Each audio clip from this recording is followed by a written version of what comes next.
Emma. By Jane Austen. Book 2. Chapter 16. Everybody in and about Highbury who had ever visited Mr. Elton was disposed to pay him attention on his marriage. Dinner parties and evening parties were made for him and his lady, and invitations flowed in so fast that she had soon the pleasure of apprehending they were never to have a disengaged day. "I see how it is," said she. "I see what a life I am to lead among you. Upon my word, we shall be absolutely dissipated. We really seem quite the fashion. If this is living in the country, it is nothing very formidable. From Monday next to Saturday, I assure you we have not a disengaged day. A woman with fewer resources than I have, need not have been at a loss." No invitation came amiss to her. Her Bath habits made evening parties perfectly natural to her, and Maple Grove had given her a taste for dinners. She was a little shocked at the want of 2 drawing-rooms, at the poor attempt at rout cakes, and there being no ice in the Highbury card parties. Mrs. Bates, Mrs. Perry, Mrs. Goddard and others, were a good deal behindhand in knowledge of the world, but she would soon show them how everything ought to be arranged. In the course of the spring she must return their civilities by one very superior party in which her card tables should be set out with their separate candles and unbroken packs in the true style, and more waiters engaged for the evening than their own establishment could furnish, to carry round the refreshments at exactly the proper hour, and in the proper order. Emma, in the meanwhile, could not be satisfied without a dinner at Hartfield for the Eltons. They must not do less than others, or she should be exposed to odious suspicions, and imagined capable of pitiful resentment. A dinner there must be. After Emma had talked about it for 10 minutes, Mr. Woodhouse felt no unwillingness, and only made the usual stipulation of not sitting at the bottom of the table himself, with the usual regular difficulty of deciding who should do it for him. The persons to be invited required little thought. Besides the Eltons, it must be the Westons and Mr. Knightley. So far it was all of course, and it was hardly less inevitable that poor little Harriet must be asked to make the 8th, but this invitation was not given with equal satisfaction, and on many accounts Emma was particularly pleased by Harriet's begging to be allowed to decline it. She would rather not be in his company more than she could help. She was not yet quite able to see him and his charming happy wife together, without feeling uncomfortable. If Miss Woodhouse would not be displeased, she would rather stay at home. It was precisely what Emma would have wished, had she deemed it possible enough for wishing. She was delighted with the fortitude of her little friend, for fortitude she knew it was in her to give up being in company and stay at home, and she could now invite the very person whom she really wanted to make the 8th, Jane Fairfax.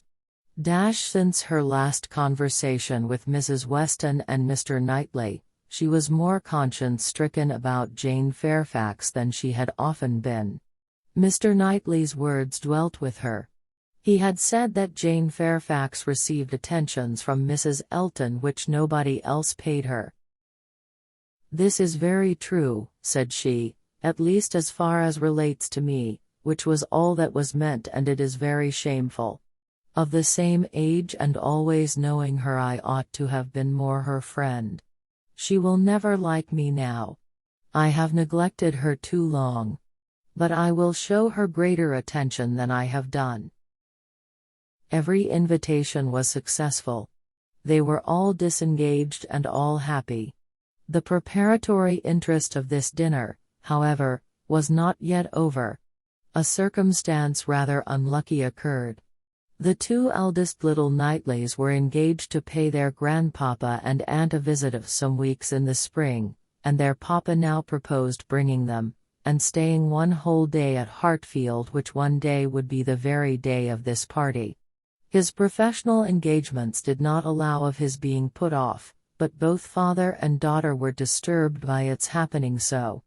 Mr. Woodhouse considered 8 persons at dinner together as the utmost that his nerves could bear, and here would be a 9th, and Emma apprehended that it would be a 9th very much out of humour at not being able to come even to Hartfield for 48 hours without falling in with a dinner party.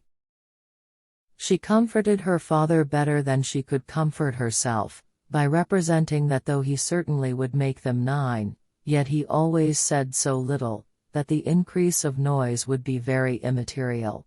She thought it in reality a sad exchange for herself, to have him with his grave looks and reluctant conversation opposed to her instead of his brother. The event was more favourable to Mr. Woodhouse than to Emma. John Knightley came, but Mr. Weston was unexpectedly summoned to town and must be absent on the very day. He might be able to join them in the evening, but certainly not to dinner. Mr. Woodhouse was quite at ease, and the seeing him so, with the arrival of the little boys and the philosophic composure of her brother on hearing his fate, removed the chief of even Emma's vexation. The day came, the party were punctually assembled, and Mr. John Knightley seemed early to devote himself to the business of being agreeable. Instead of drawing his brother off to a window while they waited for dinner, he was talking to Miss Fairfax.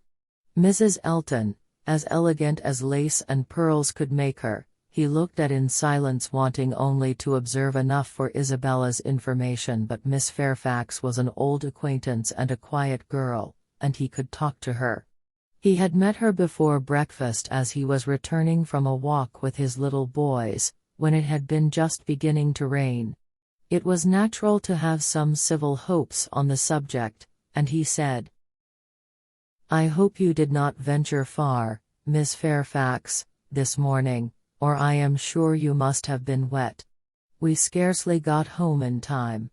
I hope you turned directly." "I went only to the post office," said she, "and reached home before the rain was much. It is my daily errand. I always fetch the letters when I am here. It saves trouble, and is a something to get me out. A walk before breakfast does me good." "Not a walk in the rain, I should imagine." "No, but it did not absolutely rain when I set out." Mr. John Knightley smiled, and replied, "That is to say, you chose to have your walk, for you were not 6 yards from your own door when I had the pleasure of meeting you, and Henry and John had seen more drops than they could count long before. The post office has a great charm at one period of our lives. When you have lived to my age, you will begin to think letters are never worth going through the rain for." There was a little blush, and then this answer: "I must not hope to be ever situated as you are, in the midst of every dearest connection, and therefore I cannot expect that simply growing older should make me indifferent about letters." "Indifferent? Oh, no, I never conceived you could become indifferent. Letters are no matter of indifference, they are generally a very positive curse." "You are speaking of letters of business. Mine are letters of friendship." "I have often thought them the worst of the two," replied he coolly. "Business, you know, may bring money, but friendship hardly ever does." "Ah! You are not serious now. I know Mr. John Knightley too well. I am very sure he understands the value of friendship as well as anybody. I can easily believe that letters are very little to you, much less than to me, but it is not your being 10 years older than myself which makes the difference. It is not age, but situation. You have everybody dearest to you always at hand. I, probably, never shall again, and therefore till I have outlived all my affections, a post office, I think, must always have power to draw me out, in worse weather than today." "When I talked of your being altered by time, by the progress of years," said John Knightley, "I meant to imply the change of situation which time usually brings. I consider one as including the other. Time will generally lessen the interest of every attachment not within the daily circle, but that is not the change I had in view for you. As an old friend, you will allow me to hope, Miss Fairfax, that 10 years hence you may have as many concentrated objects as I have. It was kindly said, and very far from giving offense. A pleasant thank you seemed meant to laugh it off, but a blush, a quivering lip, a tear in the eye, showed that it was felt beyond a laugh. Her attention was now claimed by Mr. Woodhouse, who being, according to his custom on such occasions, making the circle of his guests, and paying his particular compliments to the ladies, was ending with her, and with all his mildest urbanity, said, "I am very sorry to hear, Miss Fairfax, of your being out this morning in the rain. Young ladies should take care of themselves. Young ladies are delicate plants. They should take care of their health and their complexion. My dear, did you change your stockings?" "Yes, sir, I did indeed, and I am very much obliged by your kind solicitude about me." "My dear Miss Fairfax, young ladies are very sure to be cared for. I hope your good grandmamma and aunt are well. They are some of my very old friends. I wish my health allowed me to be a better neighbor. You do us a great deal of honor today, I am sure. My daughter and I are both highly sensible of your goodness, and have the greatest satisfaction in seeing you at Hartfield." The kind-hearted, polite old man might then sit down and feel that he had done his duty, and made every fair lady welcome and easy. By this time, the walk in the rain had reached Mrs. Elton, and her remonstrances now opened upon Jane. "My dear Jane, what is this I hear? Going to the post office in the rain? This must not be, I assure you.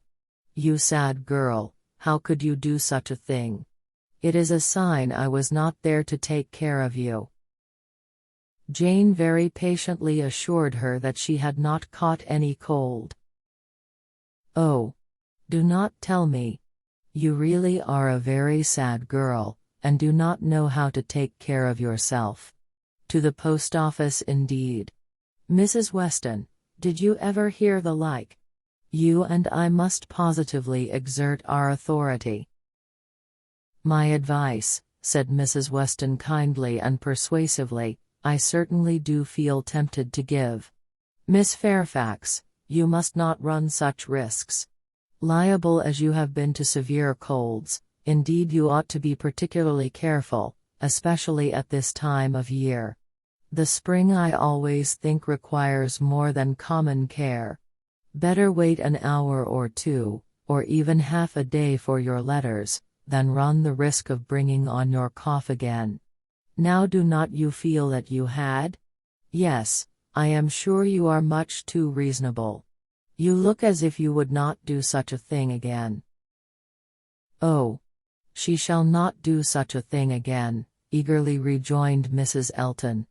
"We will not allow her to do such a thing again," and nodding significantly, "there must be some arrangement made, there must indeed. I shall speak to Mr. E. The man who fetches our letters every morning, one of our men, I forget his name, shall inquire for yours too and bring them to you. That will obviate all difficulties, you know, and from us I really think, my dear Jane, you can have no scruple to accept such an accommodation." "You are extremely kind," said Jane, "but I cannot give up my early walk. I am advised to be out of doors as much as I can. I must walk somewhere, and the post office is an object, and upon my word, I have scarcely ever had a bad morning before." "My dear Jane, say no more about it.